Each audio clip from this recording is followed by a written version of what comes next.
sports are really important vehicles for relationships. We have purpose. We have a why. We bring people together. We connect. I feel like God is our greatest supporter and our greatest coach.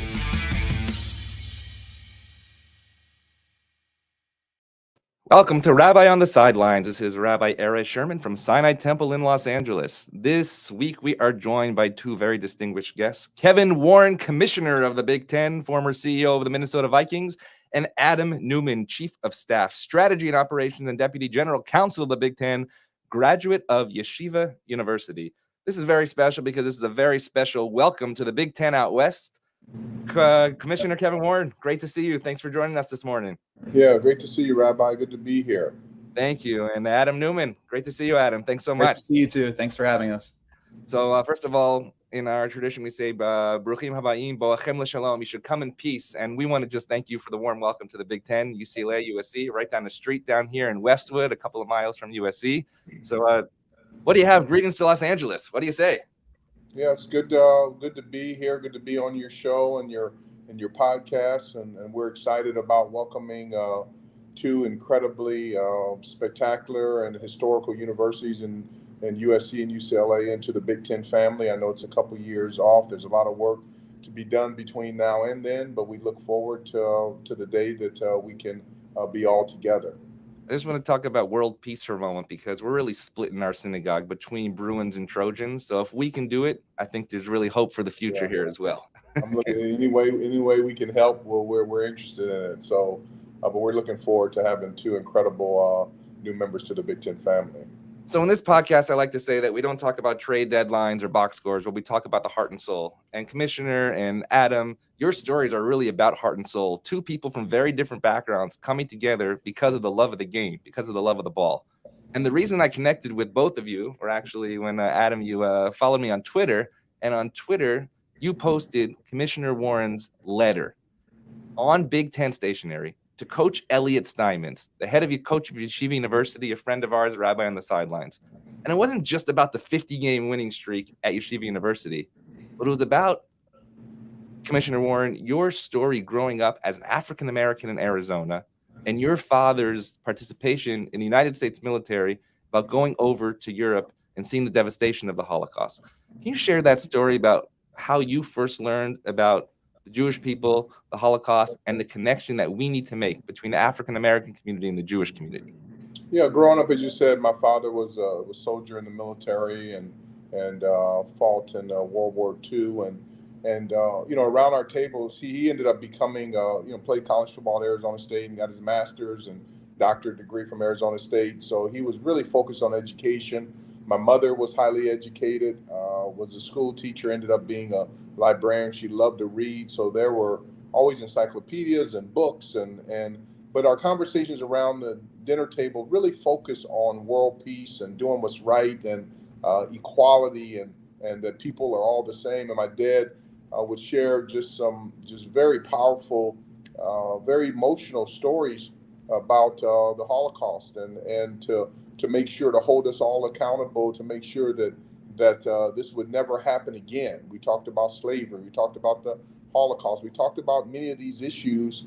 And then I ended up, one of my most dear friend in high school was a young woman by the name of Abigail Klinger, and her father was actually in the Holocaust in one of the war camps. And so that even allowed me to go even deeper and learn about just the atrocities that we had faced as a people.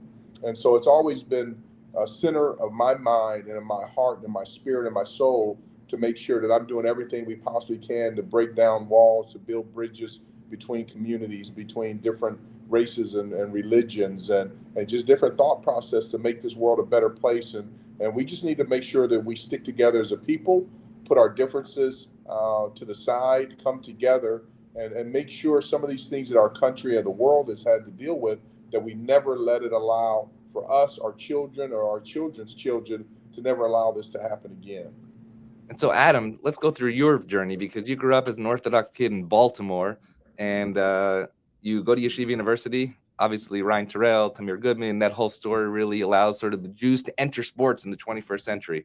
What was your knowledge and really connection with the African American community before you really entered the Big Ten into really major college sports?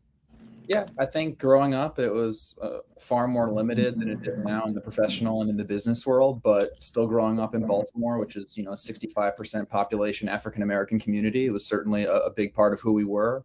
My mother had gone to public school and had certainly attended classes and had friends that were African Americans. And growing up in my house, that's just not the way things were. We didn't see things in a silo where we were only intended to hang out with people with exact like-minded faiths, but rather to search out and seek out and find people who we wanted to be friends with, who we could benefit from, who we could learn from. And, that was my exposure to it. And then in the summer of college, I spent a summer at Morgan State University, which is a historically Black college. And there were very few Caucasian males or females on that campus. And that gave me just another really unique opportunity to bond with people of different faiths, of different creeds, of different races. And I just felt from a young age, from my parents and from my personal experiences, that the bonds we build together with people of different faiths, of different creeds, of different races, that's the way we perfect this world. That's the way, at least from a Jewish standpoint, of tikkun olam, of building our world together, of sharing like-minded ideas, and perfecting who we are as a people, generally speaking, of course. And so then you come together in a very interesting way. With Adam, you're writing speeches for Richard Joel, the president of Yeshiva University. You meet Mark Wilf, who's the Wilf campus of Yeshiva University. Kevin's working with the Wilf family and the Vikings. And one day you tell Mark Wilf, also media past president of the Jewish Federation of North America, I'm going to work for you one day. And then you meet Kevin, and as we like to say, as you wrote in your letter, it's beshert. It was meant to be. When did you, Kevin, realize that this young kid, Adam Newman from Yeshiva University, writing speeches for Richard Joel at Yeshiva University was going to be your deputy chief of staff when you really hit the big time? I mean, I'm a big believer that, like you said, beshert in life, I truly, my whole life has been, epitomizes what probably the definition of beshert, is. I'm a big believer that if you allow God and you trust God to really work in your life, I view God as in a relationship where He is not going to force Himself on you, and He gives you direction, whether it's through the Torah or the Bible or the Quran or whatever the case may be, as far as your path to peace. But he's not going to be in your face. He's not going to force himself upon you. But I'm a big believer when you see someone and when you're around someone who you truly believe who loves God, who's not perfect, but who loves God, and who has made the decision to truly let God connect the dots in their life, it's always attractive to me. So I would say, even before Adam and I started working together at the Vikings, even the way he communicated was in a manner that his faith was what kept him focused and centered in life. And then, it's one thing for people to say it, and it's another thing for people to be about it. And I just watched his work ethic. He was not your normal kind of summer intern. I mean, he carried himself in a manner that he had been around there. He was really curious. He always asked, which is attractive to me. I always like the people who are able to answer the third or fourth question, because most people in life, I can say in business, can answer what I call the knowledge at a cocktail party, just generally speaking. But when you ask that second, third, fourth, fifth question, Adam was, even as a summer intern, was able to answer those questions. And then he was curious about those questions. And so he was always there. I mean, I was always at the office, and I don't think he did it intentionally. I think he was raised by two incredible parents in a household that said, do your best. And so I just watched him. And when you're around someone, even from an internship program, is that you take notice of that in regards to people work ethic. Because so many times you hire interns and they come to an internship and I'm not saying it's wrong, but they're as much excited about hanging out in the city and going to nightclubs and going to baseball games. All that stuff is fine. But when Adam came to Minnesota, even his first year, then when he kept coming back, he was about the work. He was about the work, and he was about his faith. And his faith was really powerful for me, being him being an Orthodox Jew and his Jewish faith so strong, and watching him how he kept the Sabbath sacred and would would walk to temple no matter how far away we were, and stayed committed to a kosher diet, and all those different things are powerful, because what that says to me is that when someone makes a commitment to do it and follow their faith and to live by it, regardless of how difficult it becomes, as far as distance or food or all those different things, he was loyal and he was faithful. And when you see people who are faithful to God, then you know that they'll be faithful to you. And so that's something that I always that was very impressive to me. His work ethic is incredible. He's quite naturally highly intelligent. He's curious. He asks questions. He's sincere. He's honest. And those are the kind of people that you can build championship teams around. I think you basically defined the word mensch, which I think, Adam, your parents would be very proud of you as well, but also our community as well. And Adam, speaking about everything that Commissioner Warren just spoke about, you gave a TEDx talk, I believe, to the yeshiva crowd. And this is what you said about one of the principles of sports, of don't do you. And not only did you say don't do you, but you went into the tradition of the story of Esther, another thing that actually Coach Bruce Pearl did during the Ukraine crisis as well. And this is what you said, and I'm going to talk about that. Not doing you. Look no further than Queen Esther. Umi yodea im lies kazos higat lamalchus. You think Esther wanted to go be with Achashverosh? You think that was her first choice? She could have easily said, whoa, I'm going to do me. That's my job. I'll do me. But no, she transcended herself. She decided to not just do her. She stepped out and she saved the Jewish people. Adam, how do you don't do you in the job that you're doing as an Orthodox Jew, as Deputy Chief of Staff of the Big Ten? Well, I think it starts from leadership at the top. Everything's about leadership, and that's why in my life I've always looked for leaders. I tell people regularly the greatest honor in my life is being my father's son. Commissioner Warren is what I would say loosely in Hebrew, a mavakesh, a seeker. He's someone who's consistently trying to do better in every area. It's not something that, when it's convenient, I'll do better. It's not something when, I see an opportunity, I'll try and do better. He is consistently seeking to do better in his interpersonal relationships, in his relationship with God, and in his relationship with his family. And for me, to see that at the highest levels, when you would expect someone to not have that or to be jaded, I would say, in other professions that I've been in, or to be around a lot of other famous people, quote unquote, or leaders, Commissioner Warren is quite the opposite. It's almost like when they tell you as a kid, that's when you really could watch rated R movies, but as you get older, you should watch rated G movies because it's actually less appropriate. It's kind of like that. He's in the inverse. It's that as he gets stronger, as he makes bigger deals, as his character becomes even larger, not only in college sports, but in all of sports, in all of the United States of America and all of the world, he continues to remain grounded. He continues to care more about the details of people's life. I mean, this is the kind of person who's consistently calling people on their birthdays. This is the kind of person who 3 weeks ago, we were speaking to one of the major media partners that we actually ended up doing business with. It was a Friday afternoon. He's in the midst of probably the largest negotiation of his entire life. And I call him and he writes, "Can I call you back in 5?" And I wrote back to him in a text. He probably doesn't remember this. I said, "I actually can't. I'm making Sabbath in 3."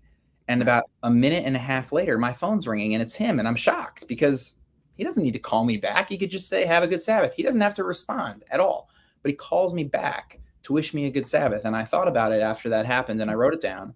And I can't think of a time since we've been working together on a Friday or before a Jewish holiday, or he has not contacted me before to wish me a restful, peaceful, thoughtful, enjoyable break. And you ask about how to not be you when you're in an environment where everybody's allowing you to be you, and all that you need to do is stretch. All that you need is a willing heart. All that you need is to follow the path that he outlines.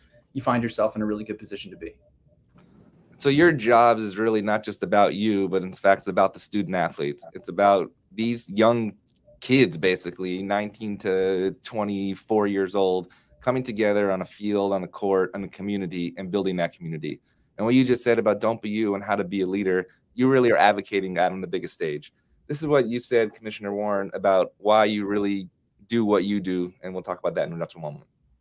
Just the Will family, as you alluded to in the during the introduction, was to afford me, especially a Black man, an opportunity to run all of their businesses in Minnesota for 15 years was truly a blessing. So I came into college athletics understanding of the importance and need, as Nita alluded to, of making sure that every decision we make is in the best interest of our student athletes. And that's the way that I start my morning in prayer. You know, we have nearly 10,000 student athletes, and I pray for the strength and the wisdom and the tenacity to make sure that every decision that I make, that we make collectively, is with the student athlete, you know, in mind.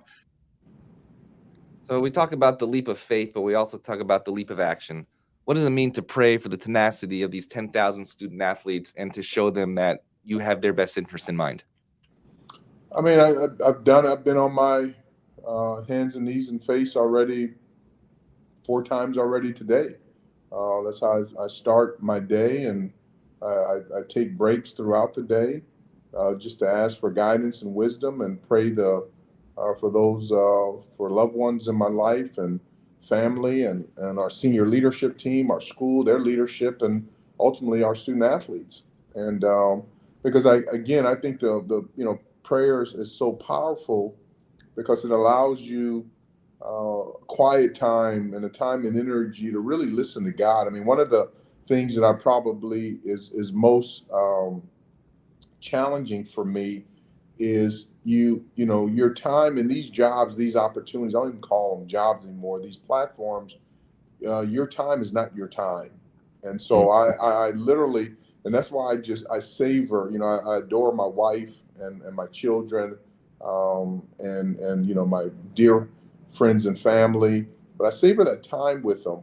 But I really also just embrace my prayer time and my workout time, because that's really the only time that I have to be in communion, with God. And I'm one of those folks, I get in public, I get my meals interrupted. That doesn't bother me. That's okay. I can stop eating and start back eating. But like my workout time, that 45 minutes is kind of my time to really hear my kind of inner spirit and soul. That's why prayer time is so, important to me. So I start my day on my hands and knees. I end my day on my hands and knees, and I have those periods of time, throughout the day. But I think that's the biggest challenge that I would say, and Adam and I have talked about this, and my son went to a football camp probably 7-8 years ago, and one of the coaches gave a speech on the illusion of choice, and it actually it was so powerful. And as I studied that, what the message was, it was actually Coach Saban at Alabama. My son had gone to a football camp there, and this was his closing comments to the campers, and he said, the illusion of choice is that there's an illusion that the more successful, the more desirous you are for success, the larger your footprint grows, all of those different things, that the more that becomes, the more you're blessed with that you actually have more choices. But he called it the illusion of choice. It really is the opposite, that as your footprint grows and the more God blesses you and the more successful you become. And he was talking to these young high school student athletes. My son was, I think, going into a sophomore year. He said, a lot of people here strive to, play major college football. You want scholarships, and you think as you start catching more touchdowns and making more tackles and being a better high school player, that you'll be able to do more. And it's just the opposite. You actually will be able to do less. And I look at my life now, I have exposure to more, but what I can really do now is much less than I could do 10 years ago, and much less than I can do 20 years ago and 30 years ago. It's the illusion of choice. And I think where a lot of executives or people get twisted around in their life, they believe the more money they make, the longer titles they get, the more access they have access to, the more people that they know, well, the more that they can do. And that's not the case. And so I know for me, I'm in a perpetual, fishbowl. And and I say, folks, the only time that I'll always be who I am, but the only time that I really can be 100% relaxed is when I'm in my home, environment with those people that I love and trust. And that's why, like Adam plays such an important role, because you need individuals like Adam in your life, where you can have open and honest communication, who will tell you the truth. And sometimes, and I'm always, just struck, if you even think of the book of Job and the Bible, when he was really sick, some of his friends, they didn't even talk. I mean, they would just go and sit with them. And I always, say that is, I can tell a true friend is that if we could, could we take a 6 or 8 or 10 hour car ride and not say anything and still be comfortable? I think that's when I really realized that my wife Greta and I were destined to be married, because we didn't have to always be talking to each other. And I think you can really tell how connected you are with someone, just even in their presence says so many words. So and you need that, because these seats they're hot, they're complicated, they're lonely. And you need people around you. Unfortunately, I have individuals like Adam. I have one of my executive assistants, May Davis, who and I started working together 32 years ago, right when I graduated from law school. Another one, Emily Rooney, who's been with me for over 10 years. And then my wife and my kids. And that support system is really, important, because so many times you need just honesty, but so many times you just need people sitting in the room, with you, who can, as I call, grieve with you in a corporate manner, just to be there, and just to hear you kind of think out loud. And because there are many days that I don't have the answers, that I've prayed about it, and I trust that God will deliver the answers back to me, but it hasn't happened yet. But during that period of time, I just need some time to be able to communicate about that. And I don't need folks trying to give me the answers, because the answer that I'm really looking for and waiting for will come from God. But to have individuals like Adam and his wife Rachel, who are devout and Orthodox, follow their Orthodox Jewish faith so strongly, and who pray for you and you pray for them, it's amazing how God will deliver the answer to all of us at the right time, for the right reasons, for the right people. So it's interesting, because on our high holy days, we say the prayer Shema Kolenu, which means God hear our prayer. But it doesn't necessarily mean that God's going to give us the answers. Sometimes actually the answer is no, we're just not hearing that. And so you mentioned the book of Job. Adam, any book that you look to in the Torah, or for inspiration in the work that you do outside of the Jewish world? Yeah, I mean, I think I look a lot throughout the story of Moses, and seeing his leadership style and seeing how difficult it was for him at first. He had a lisp, and he was told he had to go to Pharaoh and say, let my people go. He wasn't, the ideal candidate for that. And, you see his upbringing and where he was. And then, of course, even his internal strife sometimes with his brother and his sister, in matters of how he was treating his wife and how devout he had to be to God, and the type of leader that he was, and his humility, which was so striking. Because I think oftentimes you think of someone in a position of power, number one, a commissioner, and you think of somebody who must have a big ego or must have, very broad shoulders. And I think Moses taught us that leadership really is about humility. And humility, as Simon Sinek likes to say, is really just being open to the ideas of others. And I think that's a really powerful way to think about humility, because humility is not just about being meek. And when I think about the commissioner, and I think about how intertwined the Big Ten has become with my faith, and how the type of leadership that he runs, I think he's, the picturesque card for someone who's humble, because he knows where it all comes from.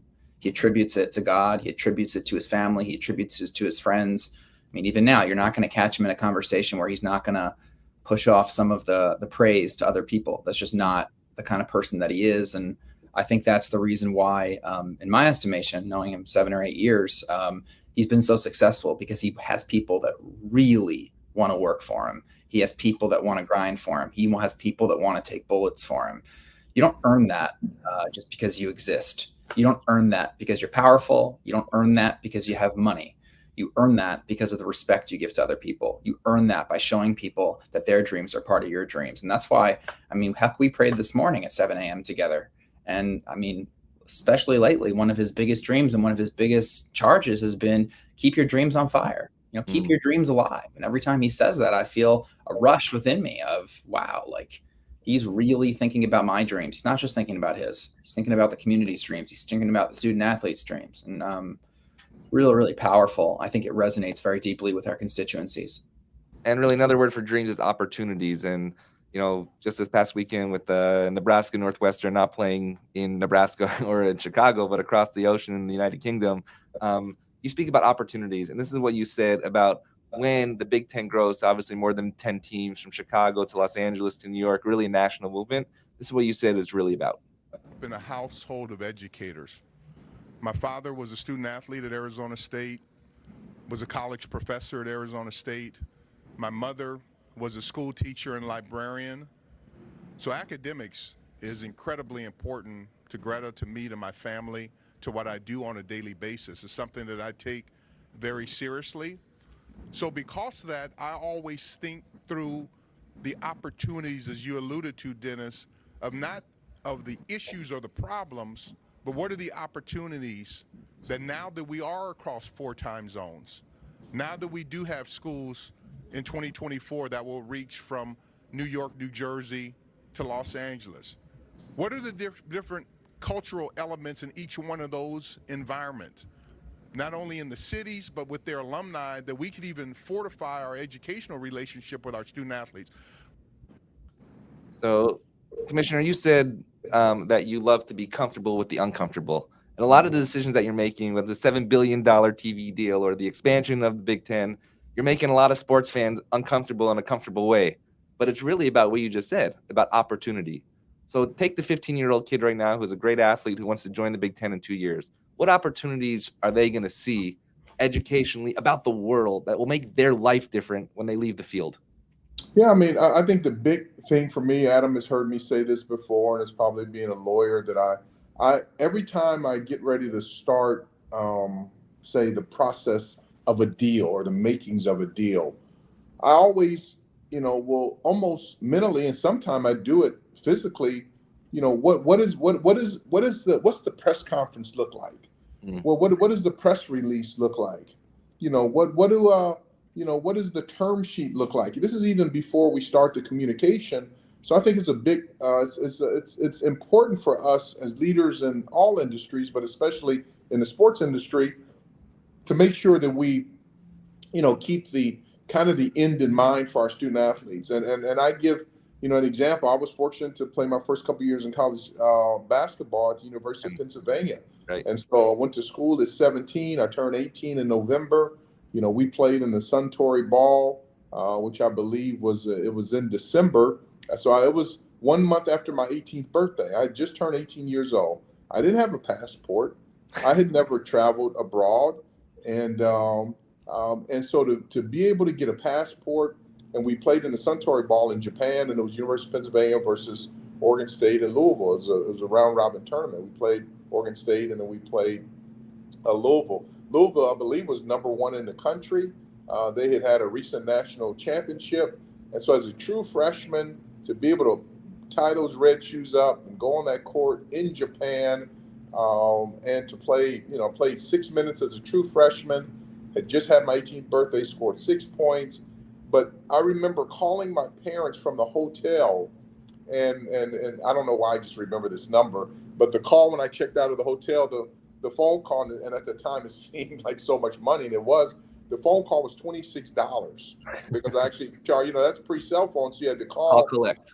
But I was so moved to be in Japan playing college basketball, and I just had to call my parents and my dad. And so a lot of my per diem money was eaten up by that one phone call, but it was such a powerful moment. And why do I share that story?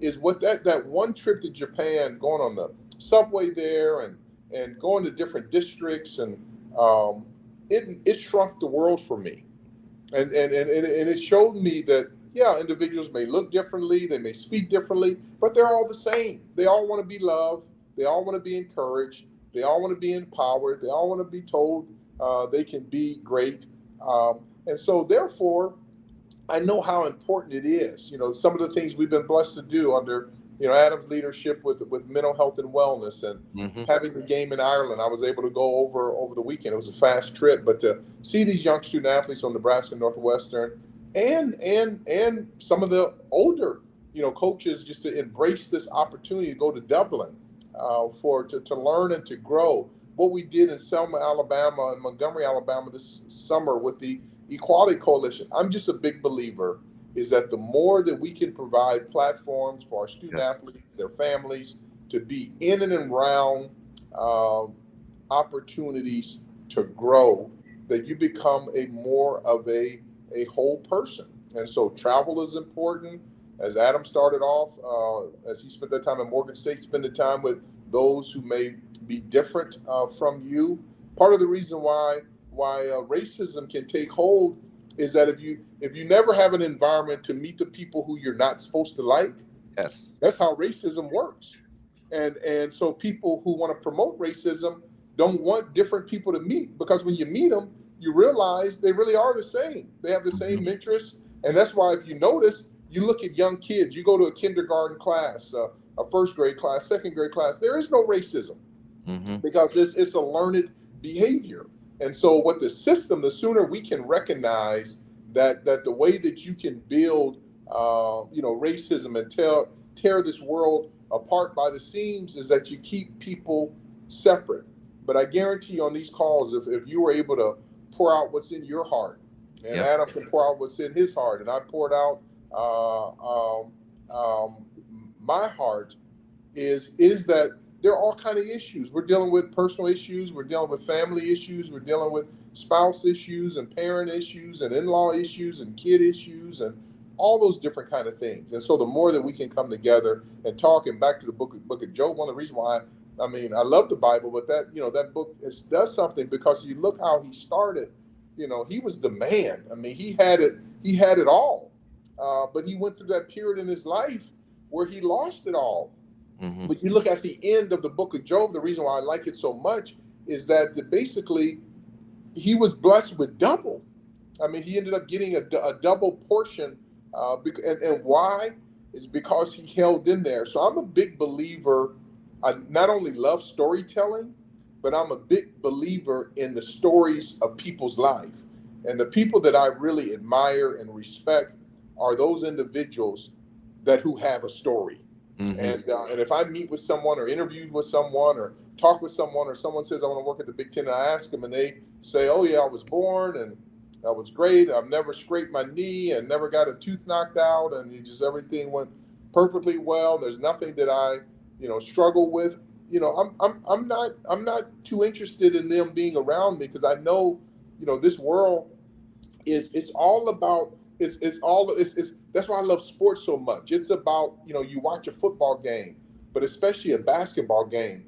It's always about one who can create the run and who can withstand the run. And those were really the best basketball teams I had been on, is that we could create a run, but then we could withstand a run. And there's so many people in life who are able to participate in the run if someone creates it, but they can't withstand the run. And there may be games that you're up, 18 points, and then they cut the lead to 12, and it goes up to 18, they cut it to 4, and that's how the essence of life. And that's really what the last couple of years here at the Big Ten was. People, not Adam, but there were many people. People ask me right now, am I surprised to be sitting where we are with, incredible network partners and being blessed with USC and UCLA and the conference doing well, and volleyball media days and basketball media days and football media days and top-ranked teams? I'm not surprised. But there are a lot of people who, during that period of COVID, they gave up. They really did give up. They didn't think we would be able to make it. So those are the things I not only admire, but I really look for people in a time of crisis, because that's when you get an opportunity to understand what kind of person is made of. Anyone, if I call anyone and said, hey, you want to ride with me? Because we got a huge announcement to make where we're signing, a very creative media deal, or we got a huge announcement, USC and UCLA are coming. There are a lot of people who put on a nice suit or a nice dress and go with you to be there. But those aren't the people. That's the easy part. The people that I want to have around me are in the middle of COVID, when literally your back is against the wall and there are not any medical answers, that it really is just prayers, faith in God, is trying to figure out what the right thing to do. And always remembering that you're doing this for the student athlete, that those are people that I want. And I'll tell you right now, there's a handful of people, they know who they are, that stood there with me, my family, and then certain people at the office like Adam who held in there. But there are a lot of people who ran for the shade trees and were kind of looking around the tree. And then once it got better, then they came out and said, we were always there with you. But they really weren't. And so I'm always, intrigued and attracted by those people who are sturdy and who are in there when the sun is out, but who are in there when the turbulence is heavy. And that's how you build a relationship that lasts forever. So one of the opportunities you mentioned is travel, and the idea that it shrunk the world. And one team that did that, I think, pretty amazing was actually Auburn with Coach Bruce Pearl, who took his team of mostly African-American athletes to the land of Israel with ESPN, with Jay Billis, with Roxy Bernstein. The pictures that he was posting in Bethlehem with the Arab community, with the African-American kids baptizing the Jordan River. And that story was really telling, not just to the Jewish community, but also to the outside world. And he just mentioned that he's trying to get other college teams to take that trip. Adam and Commissioner Warren, do you see that happening with maybe some Big Ten teams in the next couple of years? I'm a big believer that anytime you can expand and grow, always look for the positive energy. One thing COVID taught us is that, the classroom is important, but there's so many other ways to learn. And so we're constantly looking for opportunities on an international basis to provide our student athletes with an opportunity to learn and to meet new people. And that's what makes the Big Life series so special is, there are individuals, this summer when we went to Selma, Montgomery, Alabama, had never really been into the South, and who had kind of, heard about and understood it at a high level about, slavery and lynchings and racism, but to really go through that experience and, realize that 54-mile walk. And then, so one of the things I challenged myself on and everyone on the trip, I asked everyone, like, what are you willing to walk 54 miles for over a 5-day period? I mean, really, are you so, when people say, I believe in voting, really? Would you have been willing to walk 54 miles against opposition? Do you believe in voting when you can get in your car and drive to the polls and vote and put a little red sticker on your jacket and says I voted? But if you had a sick child or a sick spouse, would you walk 54 miles to get them a treatment to save their life? Yes. And so that's always the judge. I want to know what people are willing to walk, 54 miles for, and how that moves them. So I want to ask one last question about your childhood, and then one final question about the three really agendas that you have within the Big Ten: financial literacy, voter registration that you just mentioned, and Adam with the mental health and wellness. As a child, something that really shaped your life was being in a hospital bed because I believe you were hit by a car, and you called it pool time, and that time in the pool that really allowed you to think about life was all about really led to a lot of the faith that, as you said on HBO Real Sports, the Brian Gumbel, that faith really has directed everything that you have done and led to the success that you've spoken about over this last several minutes as well. And then you also say 1440. It's a number I never heard. I've heard 24/7. I heard 365. The 1440 are the number of minutes in the day. How does the experience that you had as a child, almost losing your life, allow you to be grateful for the position that you are in today and valuing that 1440 in your life? Yeah, because I think what the lesson I take away from it is so many times in life, and that's just the way the world is, we're conditioned to focus, kind of like we just talked about, on the big stuff. But some of the greatest moments in my life are, the smallest segments of time. And, you always think about just how just a little bit can change your life, positive or negative, either other way. If that car was going one more mile faster, would I have survived? I don't know. Maybe that would have just been that extra speed that would have killed me. And when the doctor did surgery on my leg and other parts of my body, if they were just a little bit, when he reset my leg, if it had been, just a little off and it didn't set properly. I mean, those are things that I really, think about. I mean, even me and my wife, Greta, I mean, you think about that. I take a job. I'm at Notre Dame. I have a job to go back to Phoenix. I accept this job from Mike Glazier. It goes to Chicago, but even before I graduated, it moves to Overland Park, Kansas. You know, I think about those different things. What happened if Mike Slive had kept his law firm in Chicago? You know, I don't meet Greta. We don't have kids. You know, your life changes. So I'm always thinking about those little, when you say 1440, I wouldn't have a Super Bowl ring and a Super Bowl trophy if Mike Jones doesn't make a tackle on the 1 yard line. So you think all the season, I tell people we have 5 Hall of Famers. We got a Hall of Fame coach. We scored the most points. We're the greatest show on turf. We were, you know, had 13-3. I mean, all the thing, and it comes down to one tackle on the 1 yard line. And if Mike Jones doesn't make that tackle, he makes a misstep. He misses the tackle. We lose that game. People don't remember it. So I think that's one of the reasons why the 1440 means so much to me is that what are decisions today that may come in a split second, or it may seem like one innocuous meeting or one phone call that just seems like a normal phone call that morphs into something that changes the world. And so I just want to make sure, I think that's why it's really important, I know for me, to always try to be in the moment, but try to be really focused, because that one decision can make the world great. And I hope as we look back 5, 10, 15, 20, 50, I hope 100 years from now that people are saying, you know what, the Big Ten between 2020, when Kevin started there, when however long I work here, made some decisions that 100 years later are still changing the world. So one of those is mental health and awareness as well. We here at Sinai Temple during COVID started a Sinai Temple Mental Health Center, which was pretty revolutionary for a synagogue in these days. That you go outside of the faith world and do that stuff. Adam, what does that look like on a day-to-day basis to help the mental well-being of athletes who are under a lot of pressure to not just perform, but to take their skills to the highest level? Yeah, athletes are under, for certain, a unique amount of stress and have a unique amount of mental health issues that need to be confronted. I think we're seeing that across the board globally, but we're also seeing it specifically with student athletes. One of the deliverables that the commissioner had was to basically take 2 terrific individuals from all 14 of our institutions and put them on a cabinet, which had never been done before in all of intercollegiate sports, and with the sole goal of trying to improve mental health and wellness on campus. And to date, we've done a lot of great things. Each campus has increased therapists on campus. We've increased practice measures that are related towards mental health and wellness.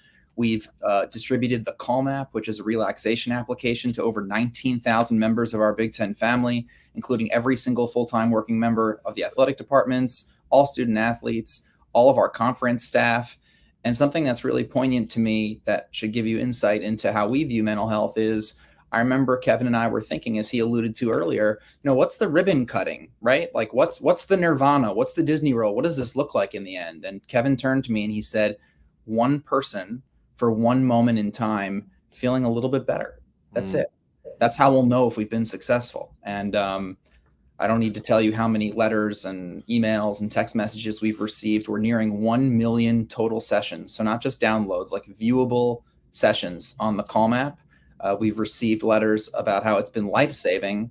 But for us, once again, I mean, when you're able to have that goal of one human being doing a little bit better for one moment in time, it really, in Kevin's words, it shrinks the world. It starts making you realize on that end that everybody's struggling. How can we make sure they're struggling a little bit less? So we're continuing to build programming around it. We're hoping to have an on-site visit with all of our wonderful practitioners from across our Big Ten institutions around our football championship game, again, to show the equal importance of not just playing football in our highest revenue generating sport, but also the importance of ensuring that our community is healthy and well. And I'll conclude with this, and it's really Kevin's story, but you mentioned the bike and the pool time.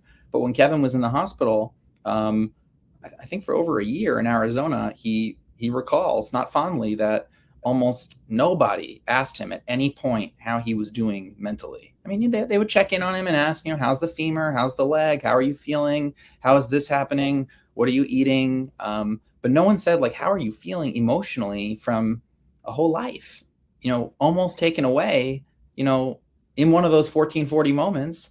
And now you're here. And what's next? And what's next is not clear at all. What's next is not something that was given. It wasn't promised. And for Kevin to maintain that belief and to see that belief at such a young age now inform the way that he leads now, I mean, that's where you're starting to see a person develop. That's where you're seeing the graduation of a human being. And I think that's why when Kevin mentions that some people kind of fell off the ship and weren't as invested when things were a little bit tougher, that's why for the people that are in line and the people that are family and the people that are looking him in the eye and telling him the truth and feeling that connection to his leadership style, that's why that never wavers. And what's ironic about that is that even in the darkest moments, it still doesn't waver. It doesn't even begin to flicker or waver, because you just know in your heart that this is the person you want to be working with. This is the leader that's inspired the people around you. And this is why the Big Ten is finding itself in an incredible position with great success, especially over these past few months. So, Commissioner Adam, leave us with a blessing in this podcast about faith and sports. What's the blessing to the people watching, the people interested in what's next? Adam, you can go first. I'll be a little bit repetitive, but I'll tell people, keep your dreams alive. Don't give up on them because things get tough. It's not easy. There's no easy path to get anything that you want, whether it's personally or professionally. It's really challenging. And if you allow those challenges to allow you to settle for something or live something a little bit mediocre, you'll be sad for it. And what you should do really is surround yourself around people who will help you challenge yourself and say, that's not your dream. That's not what you told me you wanted a year ago. Did something change? And if it didn't change, did it just get old? Did it lag? Did you not have the inspiration? How's your prayer life? How are your friends? How are your family? So, my prayer for this group and for those listening is just keep your dreams alive, really just pronounced and alive. Put them on a bulletin board, write them down, write them on your hand, talk to your family about them. Don't be ashamed about them. Kevin has a concept that I love. He calls it the dream chuckle. And what he says is that if you tell someone your dream, and I'll pick on accountants only because my parents are accountants, and I say, hey, Mom, Dad, I really want to be an accountant when I get older. And they go, yeah, that kind of makes sense for you. You're probably not leaving past the shore. You're probably right in those shallow waters. But if you go to your mom in 9th grade and you say, Mom, I'm going to be an astronaut. I'm going to walk on the moon. And then people start laughing a little bit. They can't really appreciate it. They don't understand what's happening with you. That's when you're really getting somewhere. You're testing people's boundaries. That you're finding a dream. So, one of the great things about this conference, and I think what we're doing for our student athletes, is we're keeping people's dreams alive on and off the field, because we know that a lot of them will not be playing sports, once they graduate, but we want their dreams alive. We want them well, and we want them flourishing. And we want this conference to be a launching pad for the rest of their careers, and for them to look back and say, wow, during those 4 or 5 years, and now with transfer and COVID, 6 years, they found time to keep their dreams alive, to clear, burning, and this is what launched them to do what was next. Adam said it great. I think the biggest thing, Rabbi, is that people have to understand that life is a challenge, and if you're looking for a quick fix, that it doesn't work that way. And I say this to my kids, my children, my personal children all the time, is that my mom would always say, keep your hand in God's hand. That if your hand is in God's hand, that you really don't have anything to worry about. That you just need to go with the plan. And so when it looks shaky and it's cloudy, that you got to realize. So that's what I asked myself: is my hand in God's hand today? I asked myself that this morning, and if the answer is yes, then I don't have anything to worry about. Now, if you ask yourself, is your hand in God's hand, and the answer is no, then yeah, you probably do need to worry. But just keep your hand in God's hand, and he has such a beautiful way of constantly winking at us. And that's when I know that I'm on the right track. Even in the middle of COVID, when I was getting death threats, and people were calling for my head and my job, and everything, that every once in a while, God would give what I call a God wink to carry me to the next day. And then now, as I look back over it, I was able to survive, not for my education or intelligence or who I knew or hard work. It was because my hand was in, God's hand. And so I'm a big believer in that, and just looking for those constant lessons. It may be, a child. It may be a kind word from someone, something that you see. I remember my wife and I were in London a couple months ago during Wimbledon, because for our 30th wedding anniversary. She loves tennis, is a tennis player, and it's something we had planned to do. It was right in the middle of this USC UCLA, right literally the day that we got the final commitment. The day that I was scheduled to have conversations and to wrap all this up, it was the day right before the vote we were going to take with our chancellors and presidents. It was not a fait accompli that this would work. There were a lot of moving parts. You know, California was 8 hours behind. I mean, it was moving apart. And I was in deep prayer that morning. I got a great workout. And in between matches, is like the rain held off, and then it was raining. And I was walking into a house in London, and all of a sudden I looked up and there was a rainbow. Wow. And I was like, wow. I mean, I get emotional talking about it because I was really concerned, didn't lose faith, but you know, a lot of people were putting their careers and reputation, you know, on the line. This was impacting people's lives. I was taking that to heart. And I was praying all day, even at Wimbledon, throughout the day, saying, God, you know, please give me a sign that we're doing the right thing for the right reasons for our student athletes, that I'm not missing anything. Just please speak to me. I mean, the whole day, and I didn't, you know, I wasn't hearing back. My soul was still like, I hope this is the right thing to do. I believe it is. It says it is. And then all of a sudden I saw probably the most beautiful rainbow that I've ever seen in my life. And that was affirmation that this is the right thing to do. The day finished strong. We voted the next morning, and because you know, with the time change, everything, you know, passed. And so those are things that I just would encourage people, that God is constantly speaking through us, through so many other people in so many other different ways. And just don't lose hope. Keep your hand in God's hand. Believe in God. Trust God. Let him or her connect the dots for you, and just enjoy life, because it does go fast. So you took the words not out of my mouth, but actually out of the words of our tradition. In Hebrew, Ner Adonai Nishmat Ha'adam, that the soul, the fire burning from God, is actually the candle of God within the soul of each human being. That, my friends, is what we have seen this morning here. Rabbi on the Sidelines, Commissioner Kevin Warren of the Big Ten, Adam Newman, Chief of Staff of the Big Ten. We are so excited to join you on your journey with USC, UCLA here out in California. We hope that when you come to LA, we're going to be hosting you here at Sinai Temple and having amazing conversation of faith and sports. Commissioner Adam, it's so great to have you. Have a wonderful day. Right.